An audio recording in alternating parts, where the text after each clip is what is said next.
Anda ini bagaimana? Kita ini sedang bersaing memilih presiden. Memilih presiden yang menjadi presiden kita semua. Bukan cuma presiden satu pihak, bukan. Begitu ada yang terpilih, kami yang mendukung Mas Anies,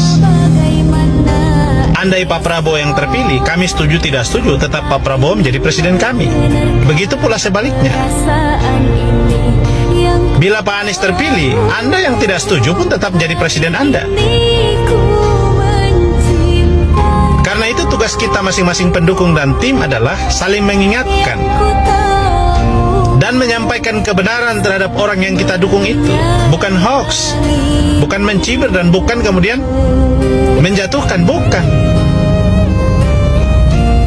Bila dalam debat itu sesama capres saling bertanya tentang kapasitas, tentang apa yang sudah dilakukan, tentang rekam jejak, itu tidak salah. Rakyat Indonesia perlu tahu latar belakang rekam jejak setiap calon presiden. Dia pernah jadi apa dan dia pernah melakukan apa. Itu perlu tahu.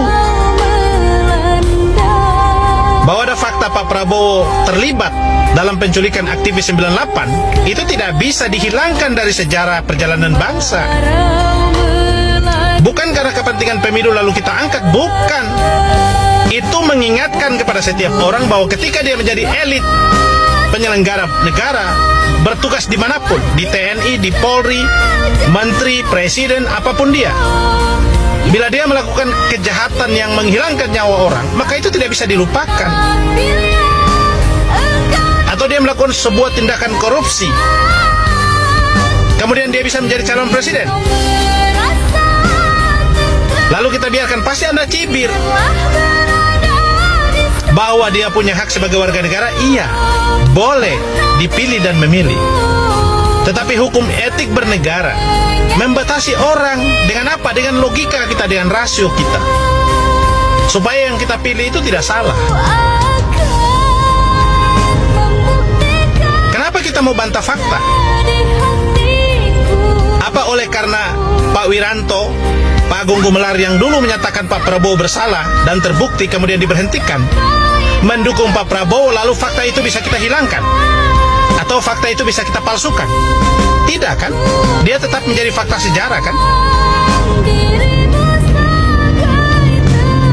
Jangan karena uang, jangan karena posisi berada di balik kekuasaan, tekanan kekuasaan, lalu semua fakta, semua kebenaran dipalsukan. Bang Fahri buat status, ada orang yang nanti menjadi tersangka yang akan dipenjarakan bila kalah di putaran pertama. Siapa Bang Fahri? Sebutin dong. Bang Fahri nggak mikir bahwa anggaran food estate yang triliunan itu salah dikelola? Nggak mikir tuh. Nanti siapa yang jadi tersangka, Bang? Bang Fahri nggak mikir anggaran proyek strategis nasional 1.100 lebih triliun, ya. Temuan PPATK 36,8% masuk ke kantong pribadi politisi dan ASN. Nggak gila tuh Bang Fahri? Teriakin dong. Anda kan dulu kritis, kenapa nggak teriak? Suarain dong Bang, untuk keadilan. Kita ini bukan cuma sekedar karena kita mendukung salah satu pasangan calon lalu kemudian objektivitas kita hilang kan? Nalar dan logika kita itu harus tempel dalam hati sanubari kita, agar yang kita suarakan itu selalu ada unsur kebenaran. Bahwa dalam politik itu ada apologi, iya, tetapi apologi bukan sekedar narasi kan, bukan mengaburkan fakta kan. Aneh betul saya lihat teman-teman ini, logikanya tidak pas, narasinya juga tidak tepat, kemudian mencoba mengaburkan fakta.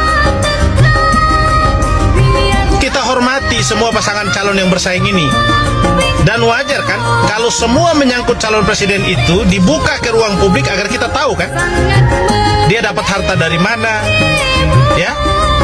Kemudian ketika dia punya perusahaan, dia kelola dengan cara benar apa tidak, pajak dibayar apa tidak. Itu menjadi perdebatan setiap pilpres, bukan hanya di Indonesia, di Amerika, di mana-mana. Seluruh orang berdebat pilpres, perdebatan calon presiden, itu dibuka semua. Sebagai warga negara, dia baik atau tidak, dia patut atau tidak. Kalau kita yang jadi gembel di pinggir jalan, nggak perlu ditelanjangi kan?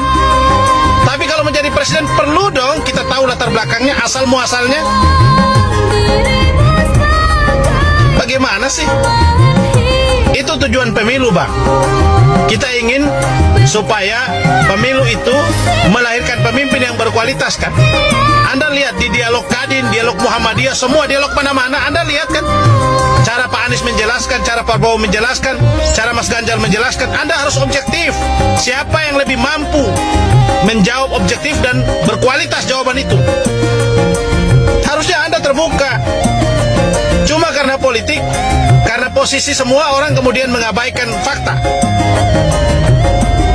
Apapun ceritanya, Anies is the best.